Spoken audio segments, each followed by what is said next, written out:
नमस्कार दोस्तों, स्वागत है आपका आज के मुख्य समाचार में, जिसमें सबसे पहली और बड़ी खबर में आपको बताएंगे कि तेलंगाना मध्य प्रदेश में होगी गरीबों की सरकार। राहुल गांधी बोले अडानी मामले की जांच का आदेश नहीं दे सकते पीएम मोदी पर जमकर किया हमला। दूसरी खबर में जिक्र होगा मध्य प्रदेश के चुनाव का।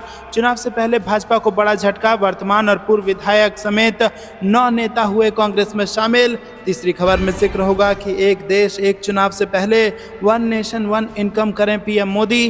तेजस्वी यादव ने कमेटी बनाने की उठा दी मांग। चौथी खबर में जिक्र होगा कि नीतीश कुमार का ऐलान, जाने वाली है मोदी सरकार। लालू बोले बीजेपी को हटाकर ही दम लेंगे। और खबर में आगे आपको बताएंगे कि यूपी के भी विधानसभा चुनाव एक साथ कराकर देख लें। एक देश एक चुनाव पर अखिलेश यादव ने पीएम मोदी पर मारा ताना। दोस्तों, हर एक खबर की गहराई में आपको ले जाएंगे, लेकिन उससे पहले अगर आपको भी ऐसा लगता है कि 2024 में बनने जा रही है इंडिया गठबंधन की सरकार, तो वीडियो को कीजिए लाइक और चैनल को सब्सक्राइब करके बेल आइकन दबाइए और कमेंट में हमें बताइए कि क्या आप वन नेशन वन इलेक्शन को सपोर्ट करते हैं कि नहीं। कमेंट में अपनी राय जरूर बताइए। जय हिंद लिखना मत भूलिएगा। रुक करते हैं सबसे पहली और बड़ी खबर की तरफ। तेलंगाना मध्य प्रदेश में होगी गरीबों की सरकार। राहुल गांधी बोले अडानी मामले की जांच का आदेश नहीं दे सकते हैं पीएम मोदी। जी हां दोस्तों, आपको बता दें कि कांग्रेस के पूर्व अध्यक्ष राहुल गांधी ने शनिवार को अडानी समूह के स्टॉक हेरफेर के आरोपों को लेकर प्रधानमंत्री मोदी पर निशाना साधा। छत्तीसगढ़ में कांग्रेस के नेतृत्व वाली सरकार द्वारा आयोजित एक कार्यक्रम में 1 लाख से अधिक युवाओं की सभा को संबोधित करते हुए राहुल गांधी ने कहा कि पीएम मोदी अडानी पर जांच का आदेश नहीं दे सकते, क्योंकि अगर ऐसा हुआ और सच्चाई सामने आ गई तो नुकसान अडानी का नहीं बल्कि किसी और का हो जाएगा। राहुल गांधी ने कहा कि पीएम मोदी के नेतृत्व वाली केंद्र सरकार ने देश की आर्थिक रीढ़ तोड़ दी है। वो चुनिंदा बिजनेस दिग्गजों के समूह के लिए काम कर रहे हैं। जीएसटी और नोटबंदी ने छोटे व्यापारियों को बर्बाद कर दिया है और ये पीएम मोदी के दोस्तों को लाभ पहुंचाने के लिए किया गया था। दोस्तों, आपको बता दें कि राहुल गांधी ने कहा कि कांग्रेस हमेशा गरीबों के लिए काम करती है और आगे भी करती रहेगी। उन्होंने कहा कि चाहे वो छत्तीसगढ़, राजस्थान, कर्नाटक, हिमाचल प्रदेश की सरकारें हों या तेलंगाना और मध्य प्रदेश की आने वाली सरकारें हों, वह अडानी की सरकार होने के बजाय गरीबों की सरकार होंगी। तो दोस्तों, क्या आपको भी ऐसा लगता है कि कांग्रेस की सरकार गरीबों की सरकार होगी? कमेंट में अपनी राय जरूर बताइए। रुक करते हैं ब्रेकिंग न्यूज की तरफ। मध्य प्रदेश चुनाव में बीजेपी को तगड़ा झटका। एक वर्तमान और पूर्व विधायक समेत 9 नेता हो चुके हैं कांग्रेस पार्टी में शामिल। जी हां दोस्तों, आपको बता दें कि मध्य प्रदेश विधानसभा चुनाव से पहले भाजपा को बड़ा झटका लगा है और उसका एक वर्तमान और एक पूर्व विधायक भाजपा में शामिल हो गया है। दोस्तों, प्रदेश कांग्रेस कमेटी के चीफ कमलनाथ ने इन दोनों नेताओं को कांग्रेस की सदस्यता दिलाई। एक साथ 9 नेताओं के कांग्रेस की सदस्यता लेने से पार्टी को मजबूती मिली है और खास बात यह है कि कोलारस से भाजपा विधायक वीरेंद्र रघुवंशी और भाजपा के पूर्व विधायक भंवर सिंह शेखावत ने भाजपा छोड़ने की वजह केंद्रीय मंत्री ज्योतिरादित्य सिंधिया और उनके समर्थकों को बढ़ता महत्व बताया। इस अवसर पर पीसीसी चीफ कमलनाथ ने कहा कि भाजपा ने मध्य प्रदेश को भ्रष्टाचार प्रदेश बना दिया है। मध्य प्रदेश में भ्रष्टाचार की एक ऐसी व्यवस्था बना ली है जिसमें पैसों दो और काम लो का सिद्धांत चल रहा है। कमलनाथ ने सीएम पर निशाना साधते हुए कहा कि शिवराज सिंह जी, आप पाप धोने के लिए बहनों को 1000 रुपए दे रहे हैं। शिवराज जी, आप सोचते हैं कि 18 साल के आपके पाप ऐसे धुल जाएंगे? आप जाइए मुंबई और कलाकारी वहां कीजिए। इस चुनाव के बाद मध्य प्रदेश की जनता आपको बड़े प्यार से विदा करेगी। कमलनाथ ने कहा कि भाजपा ने मध्य प्रदेश को चौपट प्रदेश, घोटाला प्रदेश, भ्रष्टाचार प्रदेश बना दिया है। आपको एक रक्षक के रूप में मध्य प्रदेश के भविष्य को बचाना है। आज जनता को प्रलोभन दे रहे हैं। तो दोस्तों, यहाँ पर जमकर बरसे हैं शिवराज सिंह चौहान पर कमलनाथ और यहाँ पर कांग्रेस पार्टी की मजबूती लगातार मध्य प्रदेश में बढ़ती जा रही है। आपको क्या कुछ लगता है, किसकी सरकार बनने वाली है? कमेंट में जरूर बताइए। वीडियो अभी तक लाइक नहीं किया तो लाइक जरूर कीजिएगा। रुक करते हैं ब्रेकिंग न्यूज की तरफ, जिसमें आपको बता दें कि एक देश एक चुनाव से पहले वन नेशन वन इनकम करें पीएम मोदी। तेजस्वी यादव ने कमेटी बनाने की कर दी है मांग। जी दोस्तों, मुंबई में इंडिया गठबंधन की बैठक खत्म होने के बाद पटना पहुंचे बिहार के डिप्टी सीएम तेजस्वी यादव ने वन नेशन वन इलेक्शन के मुद्दे पर एक बार फिर से मोदी सरकार को घेरा और कहा कि एक देश एक चुनाव से पहले वन नेशन वन इनकम पर कमेटी बनाने की मांग कर डाली है और वन नेशन वन इलेक्शन को बेकार की बात उन्होंने करार दिया। पटना में पत्रकारों से बातचीत के दौरान तेजस्वी यादव ने कहा कि वन नेशन वन इलेक्शन की जो बात है, तो हम सुझाव देना चाहते हैं कि पहले वन नेशन वन इनकम कर दें। इसके लिए कमेटी बनाएं ताकि सबका एक समान एक जैसा इनकम हो। देश में इतनी बेरोजगारी और गरीबी है। मोदी सरकार पर निशाना साधते हुए उन्होंने कहा कि अभी कह रहे हैं वन नेशन वन इलेक्शन, उसके बाद कहेंगे सिर्फ केंद्र का चुनाव हो, राज्यों का खत्म कर देंगे, फिर कहेंगे वन नेशन वन पार्टी, फिर वन नेशन वन लीडर, फिर one nation one language, one nation one पहलवान, वन नेशन वन रिलीजन। तो दोस्तों यहाँ पर अपना ही अंदाज में तंज कसा है तेजस्वी यादव ने, और यहाँ पर वन नेशन वन इलेक्शन से पहले वन नेशन वन इनकम की मांग उठाई है।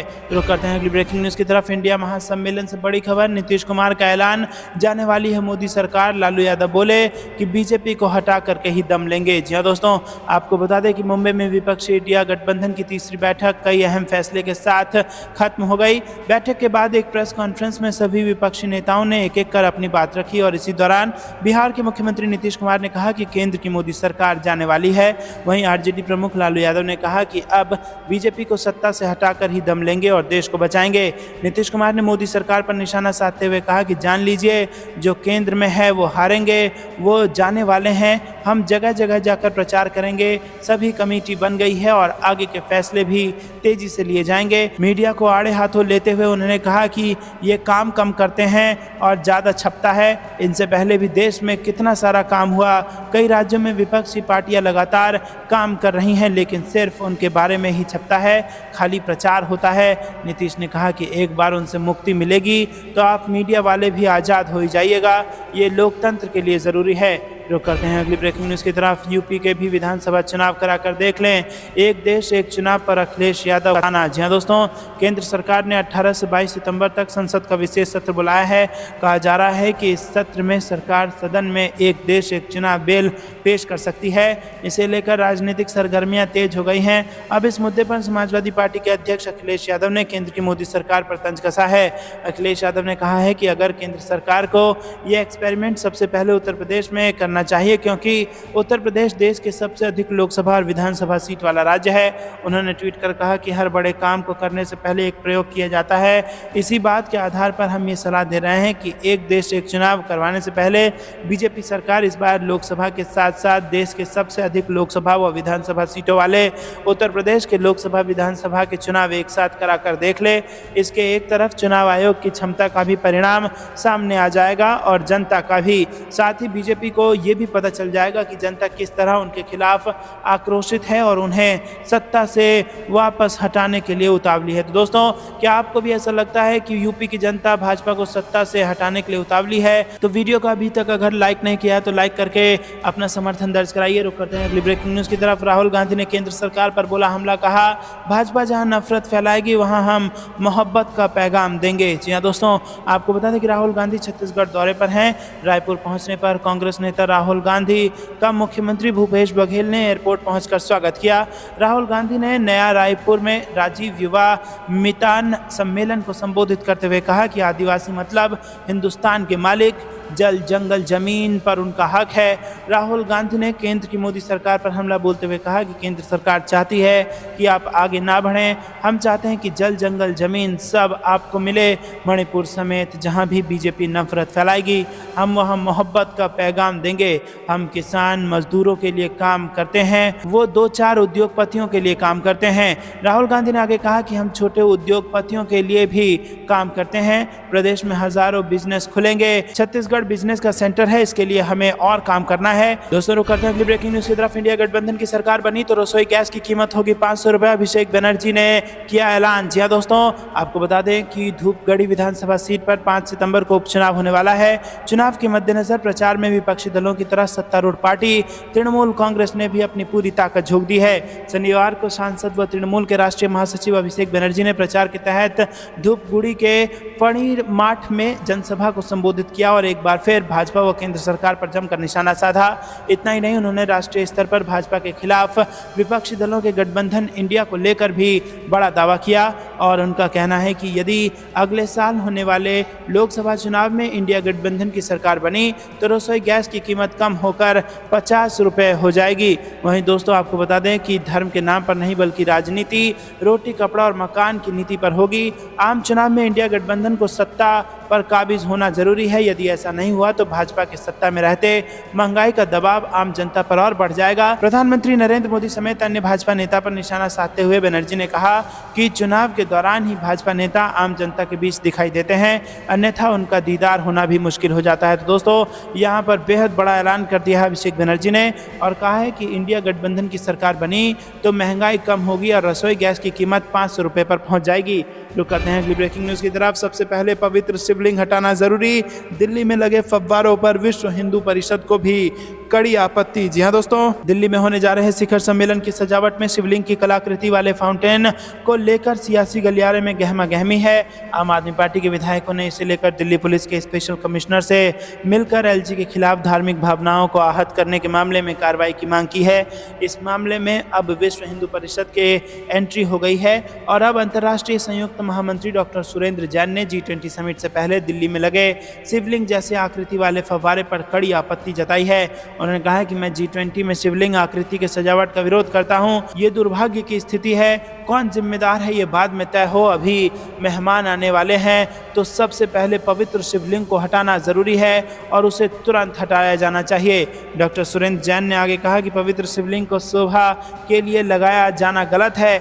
बिना कोई राजनीति किए हुए, बिना कोई विवाद किए हुए ये सम्मानपूर्वक हटाना चाहिए क्योंकि शिवलिंग आराध्य की चीज़ है। वहीं राजस्थान की घटना को लेकर कहा कि महिलाओं का कहीं भी अपमान होता हो तो ये दुर्भाग्यपूर्ण है। रुक करते हैं अगली ब्रेकिंग न्यूज़ की तरफ। इसरो ने आदित्य L1 को सफलतापूर्वक किया लॉन्च, कांग्रेस बोली फिर से देश का बढ़ाया मान। प्रियंका गांधी ने कहा जय हिंद। जी हाँ दोस्तों, सूर्य का अध्ययन करने के लिए आदित्य L1 अंतरिक्ष यान शनिवार सुबह भारत के ध्रुवीय उपग्रह प्रक्षेपण रॉकेट C57 के साथ रवाना हो गया। PSLV XL संस्करण के रॉकेट ने 1480.7 किलोग्राम वजनी आदित्य L1 अंतरिक्ष यान के साथ उड़ान भरी जो सौर गतिविधियों का अध्ययन करेगा।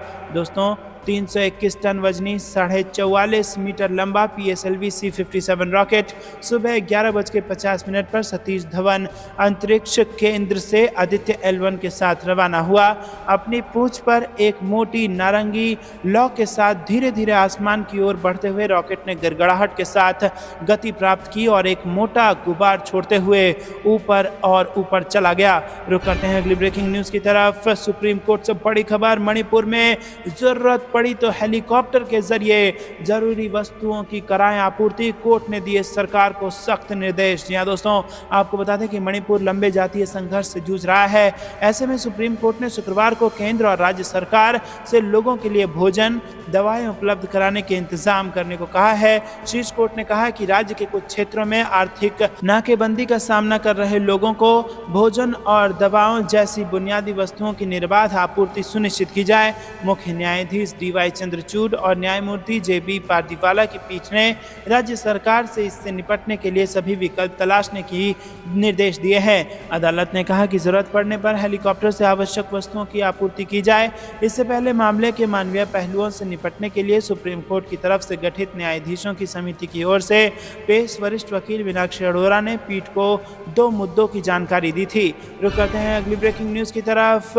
मध्य प्रदेश से बड़ी खबर, चुनाव हारने के बाद डिप्रेशन में चले गए थे ज्योतिरादित्य सिंधिया, दिग्विजय सिंह ने किया सनसनीखेज दावा। जी हां दोस्तों, केंद्रीय मंत्री ज्योतिरादित्य सिंधिया के पिछली लोकसभा चुनाव में गुना सीट से अप्रत्याशित हार पर मध्य प्रदेश के पूर्व मुख्यमंत्री दिग्विजय सिंह ने सनसनीखेज खुलासा किया है। एक यूट्यूब चैनल से बातचीत में दिग्विजय सिंह ने कहा है कि इस हार के बाद ज्योतिरादित्य सिंधिया डिप्रेशन में आ गए थे। दिग्विजय सिंह ने यह भी दावा किया है कि भारतीय जनता पार्टी कभी भी ज्योतिरादित्य सिंधिया को आगे नहीं बढ़ाएगी। अपने बेबाक राजनीतिक बयानों के कारण हमेशा चर्चा में रहने वाले कांग्रेस के दिग्गज नेता और राज्यसभा सदस्य दिग्विजय सिंह ने यूट्यूब चैनल से बातचीत में यह भी स्वीकार किया कि कमलनाथ में धैर्य की कमी है, लेकिन अब उन्होंने इसमें काफी सुधार कर लिया है। दिग्विजय सिंह ने कहा कि हमेशा दिल्ली में रहने वाले कमलनाथ पिछले 5 सालों से मध्य प्रदेश में उनकी उम्मीद से ज्यादा मेहनत कर रहे हैं। दिग्विजय सिंह ने बातचीत के दौरान साफ किया कि कांग्रेस की तरफ से कमलनाथ ही मुख्यमंत्री पद के दावेदार हैं और उन्होंने भी कमलनाथ को अपना नेता मान लिया है। तो दोस्तों, क्या आपको भी ऐसा लगता है कि कमल कमलनाथ दोबारा बनने वाले हैं मध्य प्रदेश के मुख्यमंत्री? कमेंट में अपनी राय बताइए। वीडियो अभी तक लाइक नहीं किया है तो लाइक कीजिए। रुक करते हैं अगली ब्रेकिंग न्यूज़ की तरफ। लालू से सियासी चर्चा करने राबड़ी देवी के घर पहुंचे नीतीश। इंडिया की बैठक के बाद सीट शेयरिंग पर किया ये खुलासा। जी हाँ दोस्तों, बिहार के मुख्यमंत्री नीतीश कुमार शनिवार को अचानक ही आरजेडी सुप्रीमो लालू प्रसाद यादव से मुलाकात करने के लिए घर पहुंच गए। पटना स्थित पूर्व मुख्यमंत्री राबड़ी देवी के आवास पर दोनों की मुलाकात और चर्चा हुई। इस दौरान उप मुख्यमंत्री तेजस्वी यादव भी मौजूद थे। बता दें कि बीते गुरुवार और शुक्रवार को मुंबई में INDIA यानी कि इंडिया की बैठक हुई थी और इसमें दोनों ही नेताओं ने शिरकत की थी। मुंबई से लौटने के बाद घर पर हुई नीतीश और लालू की इस मुलाकात की सियासी गलियारों में कई मायने निकाले जा रहे हैं। दोस्तों रुक करते हैं अगली ब्रेकिंग न्यूज़ की तरफ। केंद्र सरकार बहुत घबराहट में है, विपक्ष की एकता से महसूस कर रहे हैं खतरा। नीतीश कुमार का बीजेपी पर हमला। जी हाँ दोस्तों, विपक्षी गठबंधन इंडिया की बैठक के बाद इसमें बड़े फैसले लिए गए और इसी के बाद नीतीश कुमार का इसको लेकर के बयान आया है। जी दोस्तों, आपको बता दें कि बीजेपी इंडिया गठबंधन को इंडिया में विपक्षी दलों को एकजुट होते हुए देखते हुए घबरा गई है। नीतीश कुमार ने विपक्षी दलों को एकजुट करने में अहम भूमिका निभाई है। पटना के मुख्यमंत्री नीतीश कुमार ने कहा कि बैठक बहुत अच्छी रही, अब हम सब मिलकर लड़ेंगे। 5 तरह के कामों के लिए कमेटी बन गई है। केंद्र सरकार बहुत कुछ कर रही है, लोकसभा और विधानसभा के चुनाव एक साथ कराने की बात हो रही है। ये तो पहले भी होता था, ये बहुत अच्छा है। साथ ही कहा कि बहुत सी चीज़ें पहले होती थी, गणना भी हर 10 साल पर होती थी, लेकिन आपने नहीं कराया, ये तो होना चाहिए था। तो दोस्तों यहाँ पर बीजेपी को घेरा है नीतीश कुमार ने। रुक करते हैं अगली ब्रेकिंग न्यूज़ की तरफ। एक देश एक चुनाव लागू करना भारत में अव्यवहारिक मौजूदा प्रणाली के खिलाफ होगी पहल, शशि थरूर ने किया विरोध। यहाँ दोस्तों आपको बता दें कि देश में इन दिनों एक देश एक चुनाव को लेकर बहस छिड़ी हुई है। सरकार ने जैसे ही शुक्रवार को एक देश एक चुनाव को लेकर एक कमेटी गठित करने का ऐलान किया तो सत्ता पक्ष से लेकर विपक्ष तक के नेताओं की प्रतिक्रियाएं आनी शुरू हो गई। कांग्रेस नेता शशि थरूर ने भाजपा के नेतृत्व वाली केंद्र सरकार के एक देश एक चुनाव के प्रस्ताव की आलोचना करते हुए कहा कि ऐसा कोई व्यवहारिक तरीका नहीं है जिससे ऐसी प्रणाली लागू की जा सके। रुक करते हैं अगली ब्रेकिंग न्यूज़ की तरफ। कांग्रेस ने सूर्य मिशन के प्रक्षेपण को शानदार उपलब्धि बताया, ऐतिहासिक पृष्ठभूमि का भी किया जिक्र। जी हाँ दोस्तों, कांग्रेस ने सूर्य मिशन आदित्य L1 को देश के लिए शानदार उपलब्धि करार दिया है। पार्टी ने इसकी ऐतिहासिक पृष्ठभूमि का भी जिक्र किया। पार्टी ने कहा कि मिशन को 2009 में भारतीय अंतरिक्ष अनुसंधान संगठन यानी कि इसरो की मंजूरी मिली थी। कांग्रेस महासचिव जयराम रमेश ने कहा कि आज आदित्य L1 का प्रक्षेपण इसरो और भारत के लिए एक और शानदार उपलब्धि है। इसरो को एक बार फिर सलाम करते हुए इसकी निरंतरता को समझने के लिए आदित्य L1 की हाल की टाइमलाइन को याद करना सही होगा। रुक करते हैं अगली ब्रेकिंग न्यूज़ की तरफ। राजस्थान में फिर कांग्रेस की बनेगी सरकार, बीजेपी वालों को छिपने की जगह नहीं मिलेगी, ईडी से हम डरने वाले नहीं हैं, डोटासरा का बड़ा बयान। जी दोस्तों, आपको बता दें कि कांग्रेस प्रदेश अध्यक्ष गोविंद सिंह डोटासरा ने ईडी के छापों को लेकर बीजेपी और केंद्र सरकार पर पलटवार किया। डोटासरा ने कहा कि ईडी से कोई डरने वाला नहीं है। मोदी ने 9 साल में राजस्थान को ईडी इनकम टैक्स के अलावा दिया ही क्या है। आप चिंता न करें, राजस्थान में आपकी बार फिर कांग्रेस की सरकार आएगी और इनका बैंड बज जाएगा। भाजपा वालों को छिपने के लिए जगह नहीं मिलेगी।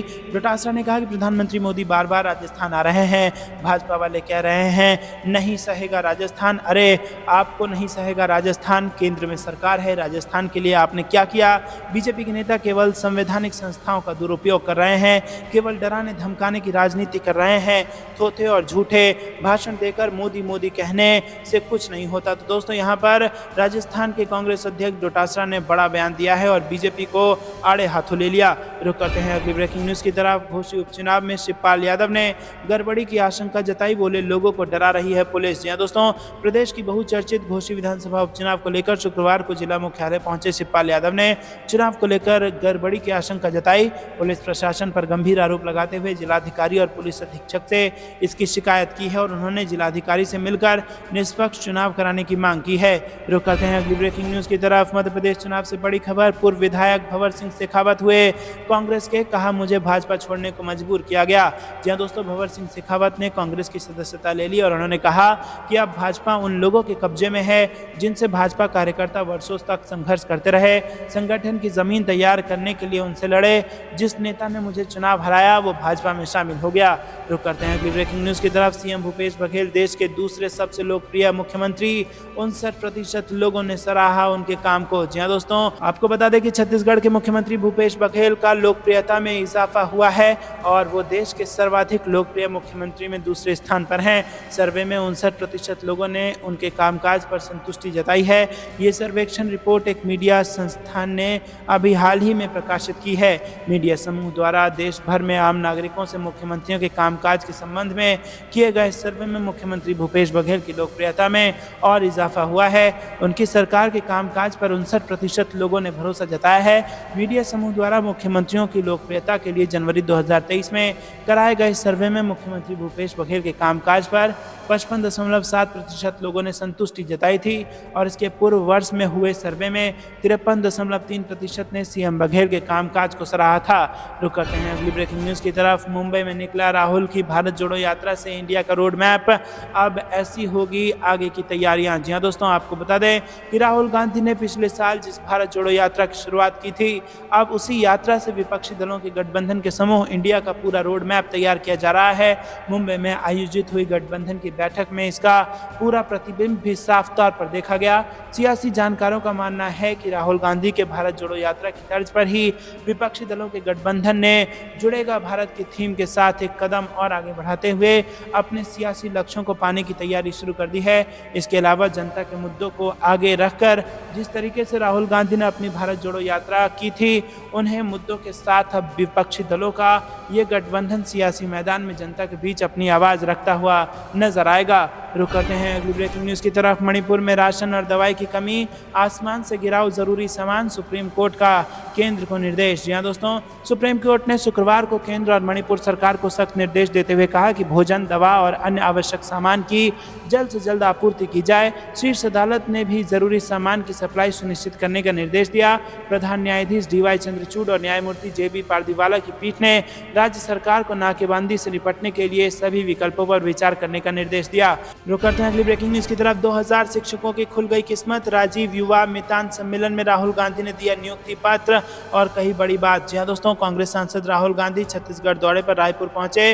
वहीं दोस्तों आपको बता दें कि यहां पर राहुल गांधी ने छत्तीसगढ़ सरकार की तारीफ करते हुए 2000 शिक्षकों को नियुक्ति पत्र दिया और ये शिक्षक स्कूल शिक्षा विभाग द्वारा सीधी भर्ती से नियुक्ति किए जा रहे हैं। और इस समारोह में मुख्यमंत्री भूपेश बघेल तथा स्कूली शिक्षा मंत्री रविंद्र चौबे सहित मंत्रिमंडल के सदस्यगण शामिल हुए। तो दोस्तों ये थी दिन भर की सारी जरूरी और बड़ी खबरें। अंत तक बने रहने के लिए बहुत बहुत धन्यवाद। जाने से पहले वीडियो को लाइक, चैनल को सब्सक्राइब करके बेल आइकन दबाइए और कमेंट में लिखिए जय हिंद। अभी के लिए इतना ही। जय हिंद, जय भारत।